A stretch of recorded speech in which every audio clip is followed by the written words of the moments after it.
Neil, I've got a recording going as well, so I think that we've got some material there potentially. I record since I got on. We're fine. Okay. And I'm watching the recording myself. Okay. So. Okay, nice. And I have it actually, my camera controlled by Skype this time. So. Okay. Neil, you are the IT times IT plus the energy. Oh my gosh, dude. I love you. Look at your look. You look so good. Yeah, well, if I put it, my house is destroyed if I turn it that way. So no, it looks great only here. Well, way to make it presentable. I mean, that's a good look to add to the whole to the feel of things. You know, talking to someone with a headset on that knows what they're talking about.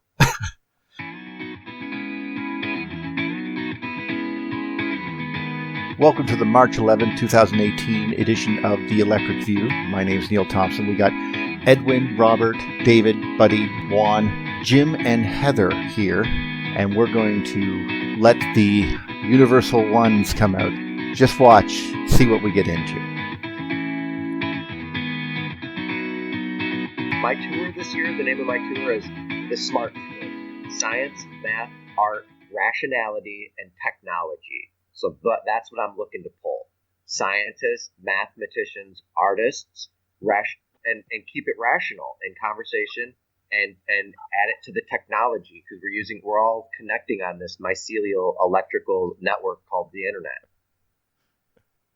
An electric universe splinter group. That sounds so awesome. Or schism. Well, no. I mean, when you get to rationality, all of us are on the same, at least in the page that we all recognize that there's some sort of, we're inside of a field, and this field is connected to other fields. It's more of this is something that people are obviously aware of. They've been studying it for years with regards to even astrology and where planets are affects how the frequency of the Earth rings. You know, I mean, this is not something I ever thought of when I was like, they don't teach that kind of crap in school, but in actuality, it's real. It's real. You know, like there is a sound coming from other planets, it's real. Just as far as a relation to something that I found interesting, and it's like, and I saw this yesterday with Santos Bonacci. I read across this one, but it relates to the Keeley motor. But it's like you take astrology and you put all the signs around the 12 signs, right? But within each sign, and I don't have the name of them, they break each sign into the 12 signs again, right?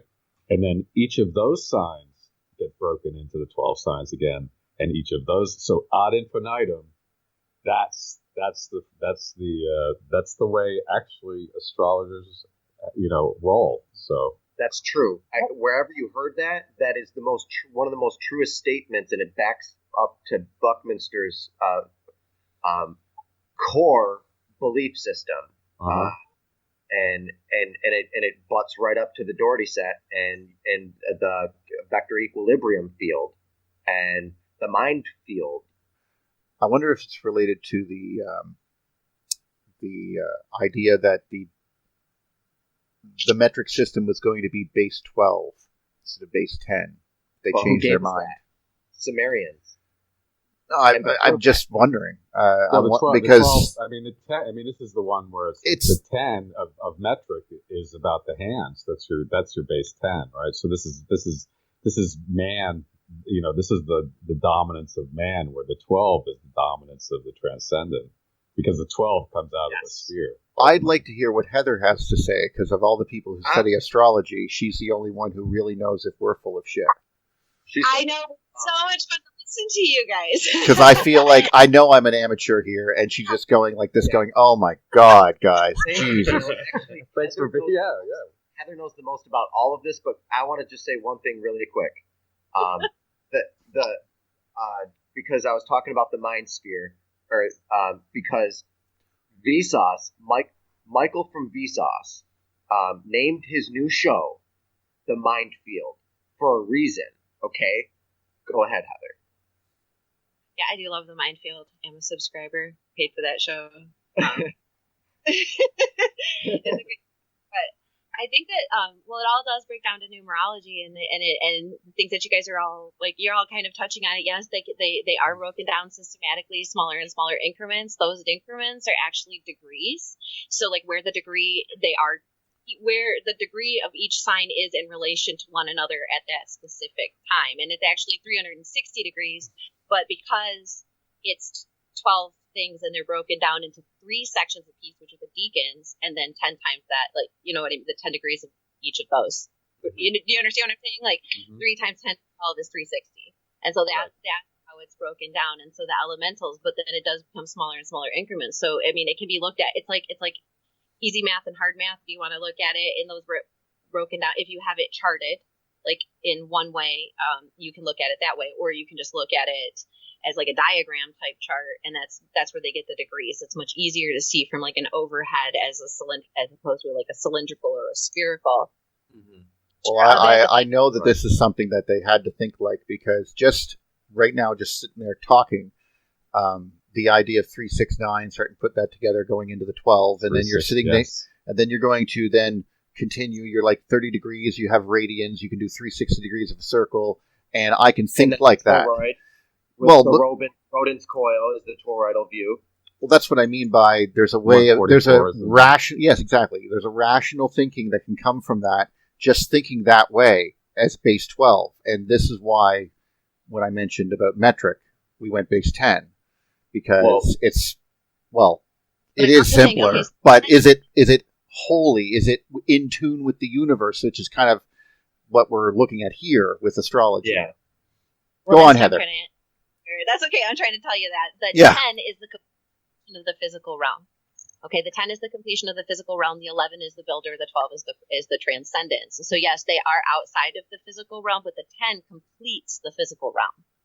So the building on that after that is like a spiritual, yes, learning, yes, ethereal, yes, type experience. But those experiences are what leads on to the next one. That's why Aquarius and Pisces are kind of more of ethereal signs. Like one is the plasma form, right? The outer energy, the energetic plasma form, and then the Pisces is like the dream world, right? Like the interior, and they're kind of creating their own world within themselves, and then expect the outer world to bend to that, and that's when Aries comes in and it's like, no, this is the spark back into the physical plane. And sorry, just having Jesus and Pisces there, and then you mentioned the etheric realm, and then how we retreated into ourselves for like such a long period of time inside religion, so to speak, inside the mind. So deep that it goes on so many levels, and that's what it is, like this understanding and this learning and how we learn and how we develop because of the form that we are. So we will see things in completion at that solid 10. I can see the fight now in the 1700s when they made that choice. No, it should be base 10 because it's rational. But you don't understand, if we don't have base 12, we cannot teach the universe to our children. You know, like, I mean, it was such a, must have been hard. 360 isn't a divisible, I mean, it's divisible by 10, but it's not divisible by 100. And so to solve these, to reclamate these issues, that, you know, they chose to go with the number 12 to complete the circle. Well, yeah, that's a more complete number. It's a wholesome thing to do it, to think that way. I mean, with a calculator, and today, you know, obviously as an engineer, I would like to go with just base 10, thank God. But I can understand this idea of going base 12 because mentally it might be easier to just deal with it because I can deal with it better, like just on my fingers, you know. And if you break down 10 twice, you get 5, you wind up stuck. Yeah. If you break 12 into 6, you break 6 down into 3, now you've got like an extra branch, and then 3 is the solid, right? It's just easier for our brain to do as people who were even illiterate. You know, it doesn't require knowing things. I can just start dividing things in half, and you know, so on. Break down the 5, you get phi. You get the golden mean, and that is also inherent right there in your hand. Because that's incomplete. That's only half the picture. I know, but you can, but that could be part of the creative incentive. You know, that's inherent inside of the fabric, literally, because the composition of organisms inside of their antenna-like structures. I mean, we're in streams, okay? Like he was talking about. everything is in a stream. Our body is an antenna for the mind field, and it actually has measurable effects constantly on the random number generators and all sorts of other things. And at every single degree from 180 on either side, it is a complete symmetrical reflection of the degree, that same degree on the opposite side of the vortice you're talking about, of that line that you're talking about. That line is what it travels on, but it's a direct reflection of both sides of itself. If you only have 180 degrees, you only have half a circle. If you only have one hand, 5 fingers, you only have half of yourself. It is not a complete form. Right. In the physical realm, it has to have the other side of it to complete it, which is the 10. That's our 10 toes. There's 10 fingers. There you go. You know what I mean? And then you have the bilateral symmetry that you pop right into. And there's only one organism that has been known that we've discovered so far that has trilateral symmetry, and it's in one of the oldest fossil formations that we know about, called rangiomorphs. They're Precambrian organism, and they branch using fractal trilateral symmetry. And then for whatever reason, that organism didn't survive, and then all of other things since then have been broken down into that specific type of symmetry, which is crazy. It's just crazy to think. But even in the zodiac chart, you have your opposites. You have your direct opposite that is the reflection of the either side. You know what I'm saying? So, like, if Aries is the first, Libra is the opposite of that, and Libra represents the balance of the two, whereas Aries is the singular one. You know what I mean? And then, like, you move around the radius, around the circle, and you wind up with your opposite self. And the spark. Yeah. And so, like, for me, I think I'm Aries. Am I? Yeah. As the spark. But I'm using that as an example. And Neil's a Libra, so I thought that would be perfect. Yes, the Libra Scorpio in me. Weird. Yeah. So that's, you know what I mean? Like, but that's the balance that they saw, and that is how they saw it. And it was easier to break these maths down because 4 times 3 equals 12. 2 times 6 equals 12. 2 times 3 equals 6 equals, times 2 equals 12. And so it's because the Holy Trinity. And the Holy Trinity was so important to break it down and to wind up being at the base of the Holy Trinity. Yep. The three, you know what I mean? Because even if you go beyond Christianity or beyond, monotheism, the tripod there, like you said, the trifecta, that winds up being important because it's a very solid number. It forms a good solid base that's hard to break. It's one of the strongest forms, a triangle. Yeah. An equilateral triangle at that. You know what I mean? So. Plus, our brain really likes threes. Our brain loves threes. No, seriously. There's a rule of threes when talking to people. You would make a point, then reinforce it, and then conclude it. See, I just did it. Perfect. Yeah. I like that. We love it. It's just like simple to understand. Let's break it down. Rule of thirds in photography. Yeah. The golden mean. Which is 6 and 10. Yeah. More or less. So it just winds up it winds up breaking down that way. Don't even get me started with the ancient Egyptians.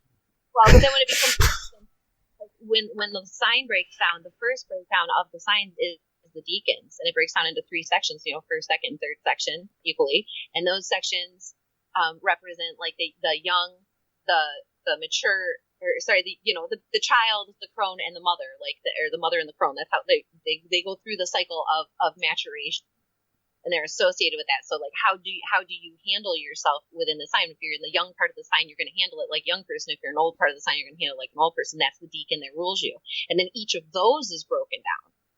So that's the levels that you guys were. Is there names for this? Can we find someone who can look this up? Like. The fractality of 12, the system breaking down of 12, what the name of this whole thing is it sexadecimal? Is it 12 branching symmetry? Is it what is it? Well, it's honestly, here I am going, okay, wait, Oct is 8, Nova's 9, Deca is 10. I don't... What is it, Dodeca? No. Yeah, it's Dodeca. Okay. So, but is it not base 6? Is it not base 6? Base 6, yes. Thank you. Okay. This is what Jake is so important. Like, I'm like, what's this, Jake? And he's like, base 6. What's this? And he's like, this and this. He understands the Doherty set to be a projection of a 3-sphere, a 3-dimensional projection of a 3-sphere in a 2-dimensional image. But it's like these higher dimensional vibrations, not vibration, vibration that are nested and on top of each other that are grinding like exactly what Donald Scott explains the Birkeland current as, these grinding, opposing, counter-rotating, nested Hopf vibrations, and they're higher levels of reality. You can realize these higher levels of reality by looking at different artwork and looking at different pictures that are showing you and tapping your mind field to acoust to that frequency, acoust to that image. That's what images do. New images, they're so enlightening that they explain to you what to do by themselves. That's the best meme that you can possibly get. An image that expresses a mind field that you can penetrate into. That's why I loved MC Escher when I was growing up. He's my favorite rapper. It's my worship. A 432 hertz is the frequency of the Earth, and you divide that by 12, you get 36. There's actually something to this that I've been wondering, and it's actually not the first time I've come across this. We obviously, when you said base 12 versus base and then base 6, and then I immediately began to realize base 16. No, base 16 for hexadecimal, and then of course 8-bit, which is just one of those, and then of course that goes back to base 2, which is yes or no. But we don't work on that ourselves. We are very much yes, no, and acquiesce, or it's fight, flight, or acquiesce. So look at what they use here. Sorry to interrupt you, Neil. That's okay. I was looking at the screen. They use 2 and 3 upside down. How about that? That makes sense. See? Yeah. I can't read it. I know that. Well, we just use A, B, C, D, E, and F.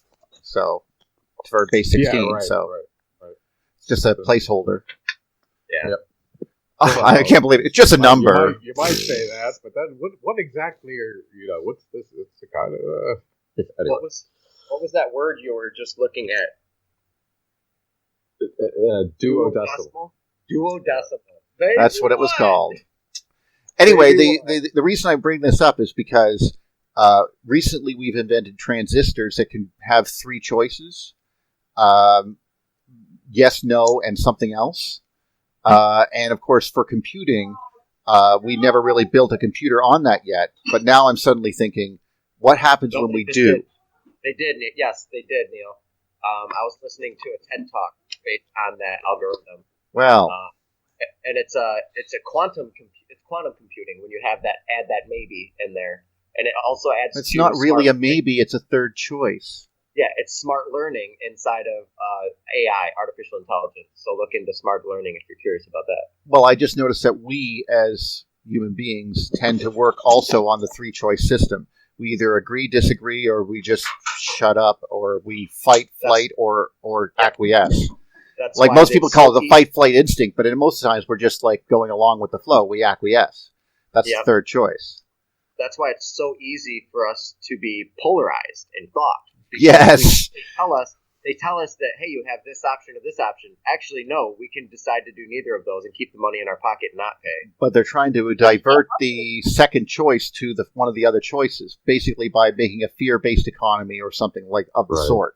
Polarization. Yeah. Well, that's what I mean. Not letting people know that Saul Alinsky rules for radical. Well, we were talking about this earlier. I went from right across the entire country, and more people. Everyone is much more alike than they are different. The superficial politics on the top really don't apply to their daily lives in any way, as far as I know. I mean, don't get me wrong. There's shit that goes down in each individual area, and everyone has their shit. I'm not saying that. What I'm saying is that people themselves, like 80% of them, are all just, I want to have a good place to grow up with my kids and have a house and then grow old and die amongst loved ones. They're not like, oh, well, I want to take over the world, or I want to, go to space, or I want to invent AI. They're not, this whole weird area that's, there's much more togetherness than there is apart. And that seems to be universal and so much divided away from the way that we are told that we work, that we're fighting all the time, that we're at each other's throats, when no, we're not. I think we're in the period of coalescence of just what happened before the electric race. There was an electric race, and all of these inventors were trying to tap into it. Now there is a space race, but they're labeling it a space race. There's also false space races, and then there's what is really happening here is who's going to control the internet and who's going to control your actions. Because face it, everybody uses Google to get everywhere they're going, and their cars. Everybody uses Google to your go-to for your mind, your externalization of our mind. Now we don't even have to think about these things because Google stores all of our documents. Google stores all of this. There's a race, and it's already been won. Okay, the rules have already been written, and there's already a winner. So the winner is Google. Now, knowing that the winner is Google, I disagree. Okay, well, hang on. Hear me out for a minute. The winner is Alphabet. All right, because Google disseminated their ideas to many different fields that don't know what their left's doing from their right. And what's happening here is they also have another Boston Dynamics. They bought Boston Dynamics. The newest machine, have you heard about their newest robot? It's called the Eater. It goes out and it grazes the field and eats. Sometimes it'll eat a squirrel. Sometimes it'll eat some nuts. Sometimes it'll eat some sticks and operate and grow. It actually uses the energy from what it eats. This is their new machine. It's made to consume and eat humans too. It's not just going to eat those things like, oh, I'm going to migrate. Like all it has to do I love this conspiracy already. It's not even a conspiracy. I said it's probably it's probably made to consume human. If it can consume. Okay. Well, let's have a little bit of fun with this just for a second. Now, as opposed to this incredibly, amazingly dark cannibal Terminator world that I'm now involved in, which I'm loving, by the way. This is just great. This is even better than zombies. No, I mean, it's AI zombies. It's even better. This is the greatest story ever. We got to pitch this to someone. But okay. It's already done. No, but hold on. Okay. We gotta back up though, because that's the dystopian horror future that I'm loving. But when you back up all the way to 1950 something, we're talking about, let's go into Isaac Asimov's world, where robots actually tend fields and take care of humans and stuff like that. That sort of idea. Now, this is utopianism versus dystopianism, obviously, but I can see it going either way. This is actually a really good idea to have a self-powering vehicle, that will destroy things that need to be destroyed. Because trust me, we do like weeding things, and to not have to pollute when we have a machine that weeds for us, that we don't even have to spray chemicals on things. Like a lot of good things could come from this, as much as it sounds horrific the way you describe it. Mm-hmm. But it's a much better movie. We still have to pitch it. Like, I would watch a whole season of this. I was actually listening to Joe Rogan yesterday, and he just dropped this. And I was like, oh my gosh, look dropping AI zombie robot. Go ahead. Let's see if there's a video of this thing. Go ahead, check it out. What would tell me what to put in? It's called The Eater, and it's from Boston Dynamics, their newest robot. Not Easter Bunny. What are you doing? Those robots are cool. Boston Dynamics. Yeah, no, they've been amazing. Well, no, they're amazing. Also, in the whole nightmares they give you. Yeah, because they can open doors now. The only thing blocking you from a robot is your door. Now they can open it. Oh, I saw that. That was a great one. Oh, the first big dogs came out, in 2010 or something? They were pretty amazing. I mean, just in the idea that they were saying, like, oh, it can carry weights for troops and stuff. Well, no. You have a horse for that. You want to mount this thing with a weapon, don't you? Like a minigun. Don't lie to me. What really creeped me out about the robots that opened the door was not so much the fact that they could do that little trick. I mean, you can think of a lot of solutions there. But they were working together. One holds the door for the other. They were cooperating. That's what freaked me out about them too. Yeah, that was. You can see that. You can see this, right? Yes, I'm watching it. My nightmares are coming true. Yes. He called his friend. He called his friend the door opener. This guy. I mean, these are the velociraptors. He goes like right in, and then it's like right there, and then right in the nuts, and then that's what's going to happen. We're going to get all nut cut right there.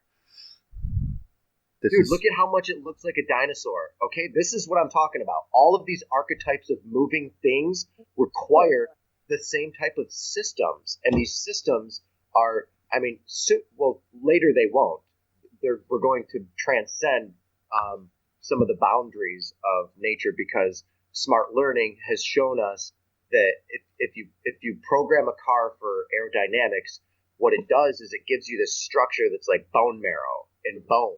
And you can look into smart learning, David, if you want. But this stuff is insane. You type in an algorithm for what you want, and it gives you this new design that nature would make, based off of better efficiency than any ideas humans would come up with. Well, actually, that is something that they're doing now. I've noticed, for example, a very simple one was a clasp for just to link 3 bars together or something and this is what a human comes up with. This is what an engineer comes up with. So you can see the 19th century version of a door handle versus an engineered mass-produced door handle. One's just a stick that unlatches a latch, and the other one's like, a very nice connection and everything like that. But watching a computer make something like that and will say, here's what I want. Think of something to make for this. Well, it is way better, like in the sense that this thing couldn't be crushed because of the way that it was the same material, but they just made connections like this over and over again with multiple faces. Nothing was ever even all the way down, and because of that, you could not crush the structure. It pushed against itself in every angle. It was that type of thing. And 3D printers are building buildings based off of this idea. Of if you wanted to create a circuit of wires to power a city in a certain way, and then you add smart learning, you ask smart learning to do it, it makes it like an ant colony. It makes it so synergistic. There's plenty of better words of sustainable. It makes it so much more sustainable and like biologic architecture. So, like I said, it could be beautiful or it could be a nightmare where robots are eating our flesh. Yeah. Cows.